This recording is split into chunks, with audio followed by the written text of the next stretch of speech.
Samantala, sa pagpapatuloy ng executive session ng Senado kaugnay sa engkwentro sa Mama sa Pano, sasalang mamayang hapon si resigned PNP Chief Alan Purisima at PNP Intelligence Group Head Fernando Mendez. Posibleng isa sa mga bubusisiin ng mga senador kung kailan nalaman ng Pangulo ang tungkol sa engkwentro. May ulat on the spot si Jam Sesando. Jam? Yes, Connie, si dating PNP Chief Alan Purisima at ang pinuno ng PNP Intelligence Group ang sasalang sa executive session mamayang 1:00 ng hapon. Nakapila na kahapon para sa executive session sa Senado sina dating PNP Chief Alan Purisima at PNP Intelligence Group Head Fernando Mendez. Pero dahil 4 na oras ang itinagal na executive session ng mga senador kasama si dating SAF Chief Director Getulio Napeñas, pinabalik na lang ang dalawa ngayong hapon.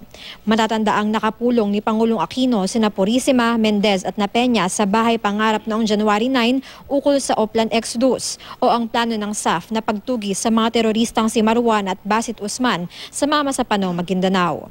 Sa pagdinig noong nakaraang linggo, tinanong si Purisima kung kailan niya sinabi sa Pangulo na nagkakaengkwentro na sa pagitan ng SAF at ng MILF at BIFF.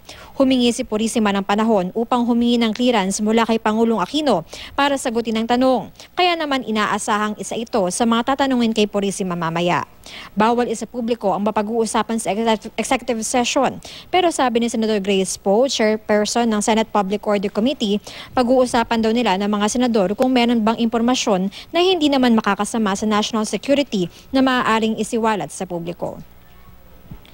Connie, pag natapos na executive session ay pag-uusapan daw ng mga senador kung kailangan pa ba nila magsagawa ng pampublikong pagdinig tungkol dun nga sa insidente sa Mama sa Pano. Connie. Yun nga sana ang itatanong ko sa iyo, Jam, kasi marami ang naiinip, particularly dahil sa mga pahayag kahapon nga ni Senadora na sinasabi niya na talagang kinakailangan kung meron silang kailangang banggitin sa publiko ay babanggitin nila. So wala silang binibigay na time frame according to Senator Poe?